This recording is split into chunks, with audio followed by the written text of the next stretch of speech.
Siguiente, punto importante, muchísimo cuidado, porque estoy seguro de que lo has utilizado un montón de veces y ya te han echado la bronca por ello, entonces cuidado. ¡Hey, Joe! Bienvenido un día más a tu sitio de confianza para aprender inglés. Yo soy Cristian, esto es Lingua Yes, y hoy estudiaremos todo sobre will y be going to en solo 7 minutos, so let's go to the presentation.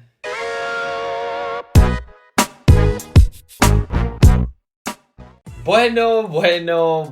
Un día más estamos aquí y esta vez vamos a ir con los futuros. Pero como puedes ver por ahí, tienes Future Tenses 1. Eso quiere decir que dentro de muy poco tiempo vas a tener Future Tenses 2 y Future Tenses 3. Es que los ingleses, en vez de tener un futuro, dos futuros, venga, 6 futuros diferentes, y es por eso que los tenemos que hacer de manera pausada y poco a poco. Ponme los 7 minutos y empecemos ya con la presentación. Lo primero de todo que tienes que tener súper en cuenta son los diferentes usos de will y won't, ya te dejo por ahí una pista, y después del be going to. Cuando utilizamos will y won't, tenemos 3 usos diferentes. Predicciones sobre el futuro, cosas que predecimos. Por ejemplo, humans will have bigger thumbs by the year 2050. Los humanos van a tener los pulgares súper grandes. Estamos todo el día con las maquinitas, con los móviles, con estas cosas, entonces es normal que tengamos esos dedos súper grandes y desarrollados para aprovechar para darle al like, por ejemplo, aquí abajo también en el vídeo.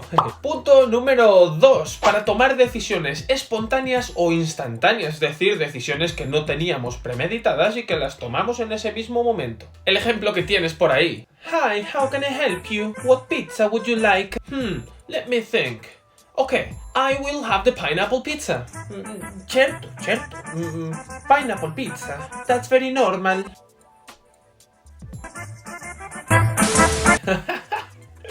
Lo sé que tengo que pulir un poquito más mi acento italiano, eso ya lo sé, ¿eh? Pero bueno, si quieres, sabes lo que puedes hacer, puedes suscribirte a este maravilloso canal para que sigamos aprendiendo italiano. Ojo, que estaría guapísimo. Hey Joe, benvenuti a tutti, sono Luigi, questo è Lingua Certo. Nope. Y punto número 3, para hacer promesas u ofertas. ¿Esto qué significa, Cristian? Pues bueno, imagínate que se te estropea el coche y que lo necesitas para mañana. Lo llevas al mecánico y te dice, yeah, don't worry, I will fix your car for tomorrow. Oye, que te lo arreglo para mañana. Es decir, te hace la promesa, digámoslo así, de arreglarte el coche para mañana. Seguro que te estás preguntando cómo formamos el tema del futuro will en inglés. Pues bien, echa un vistazo a todos esos ejemplos en marrón. Tenemos en español lo que se llaman las desinencias verbales. Las desinencias verbales son todas esas terminaciones que le ponemos a los verbos y que nos dicen si estamos hablando en futuro, en pasado, etcétera, etcétera. En este caso, en verde, puedes diferenciar la raíz verbal y después las desinencias, que son las que te marcan en marrón todos los futuros en español. Seguro que te suenan, ¿eh? Claro, pues en inglés lo hacemos de una manera más o menos parecida. Lo único que, en vez de unir al verbo algo más para identificar nuestro futuro, lo único que hacemos es hacerlo de manera separada. Y es por eso que esas desinencias verbales que representan futuro, en inglés las representamos con un will, y por eso te las he dejado en el mismo color. Y después de este will tenemos que tener la parte verbal, es decir, la parte que tiene el significado, y la encontramos en infinitivo. Pero no te preocupes porque lo vamos a ver un poquito más adelante. Seguimos sin perder un solo segundo cuando utilizamos be going to. Simplemente vamos a hablar de planes o intenciones de futuro. Y ese es el ejemplo que tenemos. My brother is going to study in Ireland next year. Número 2. Predicciones basadas en una evidencia. ¿Esto qué significa? Imagínate que justo estamos saliendo del cole, abres la ventana, miras para arriba y dices, oh God, look at those clouds, mira esas nubes, it's going to rain before we get home. A ver, no creo que nadie hable así, ¿vale? Que no le dé este dramatismo a las cosas, si no la gente os va a decir que se os va un poquito la pinza, pero bueno, en ese caso tienes la evidencia de las nubes. No es que seas meteorólogo ahora y sepas ver si va a llover o va a hacer bueno. Pasemos al punto número 2, porque seguro que te estás preguntando, claro, pero a ver, ¿cómo hago las estructuras? Me estás explicando los usos y me estás explicando todo, pero necesito saber hacer esto. Pues bien, ¿cómo formamos todo el tema del will y del won't? Ya hemos dicho antes que era súper fácil, es decir, simplemente necesitas utilizar esa partícula, ese will, que indica futuro, y después necesitas utilizar tu verbo en infinitivo, es decir, la forma base. Lo bueno de esto, y por eso te he dejado dos ejemplos, I will travel to England by plane. Ejemplo número 1 y ejemplo número 2. he will go for a walk tomorrow. ¿Por qué te pongo dos ejemplos? Pues bueno, ya que nos han puesto 6 futuros diferentes, al menos han sido tan cuidadosos y tan amigables de poner la primera persona, la tercera y todos los plurales y todas las personas de la misma manera. Es decir, simplemente piensa en este will y después pone el verbo en infinitivo. ¿Cómo hacemos las negativas? En vez de utilizar will, utilizaremos won't. Y un poquito más adelante vamos a hablar sobre esto. Así que no te lo pierdas, claro. Y las interrogativas utilizamos obviamente la misma estructura que utilizamos siempre.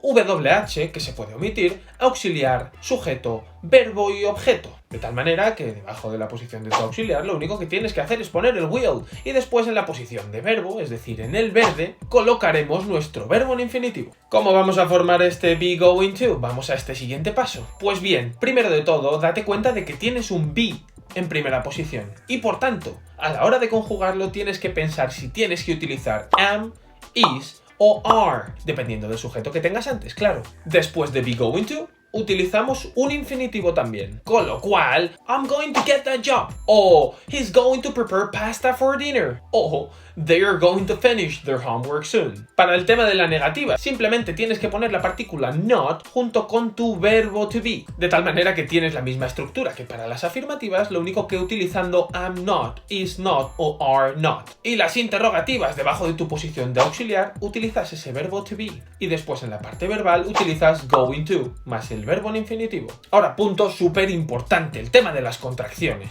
Ya hemos dicho miles de veces que a los ingleses les encanta contraer todas las palabras. Entonces, en vez de encontrar will por un lado y not por otro lado, lo que van a hacer es juntarlo para que tengamos won't. Y sí, sé lo que estás pensando. Ese will también puedes contraerlo, de tal manera que lo unes al sujeto y te encontrarás algo tal que así.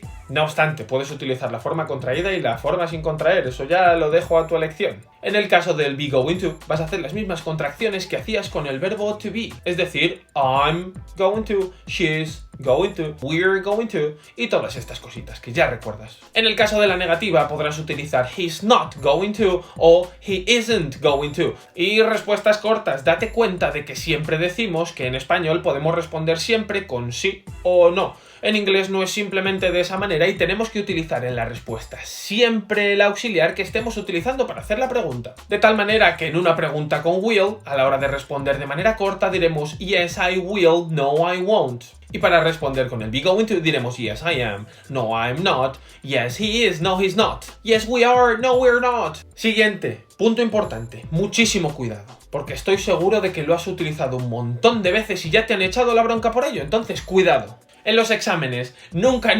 utilices gonna. Sí que es cierto que suenas mucho más inglés y tú dices, hey, I'm gonna go to the swimming pool. Perfecto, suenas mucho más inglés, eso es cierto. Pero piensa que en los exámenes necesitamos utilizar un inglés formal. Y ese gonna lo vas a utilizar en un inglés informal, normalmente inglés hablado o escrito, pero en las redes sociales y todas estas cosas. Nunca en un examen, no escribas más gonna en los exámenes. Entonces, fíjate que voy a aprovechar que nos quedan 15, 14... 13 segundos para decirte que aquí abajo en la sección de comentarios me puedes dejar lo siguiente. Punto 1. ¿Cuáles son tus predicciones para el futuro? Utiliza will más un infinitivo. Punto 2. ¿Cuáles son tus planes o intenciones para el futuro? Y déjalo en los comentarios. Y esto ha sido todo por esta parte número 1. Recuerda, hemos dicho antes que queda la parte número 2, la parte número 3 de los futuros. Y una vez que lleguemos a ese punto vas a controlar absolutamente sobre los futuros. Entonces creo que tenemos que estar contentos por ello. Solo puedo agradecerte tu atención una vez más. Te dejo por aquí el botoncito para que te suscribas si quieres, que es importante. Dale al like que lo tienes por aquí abajo y aquí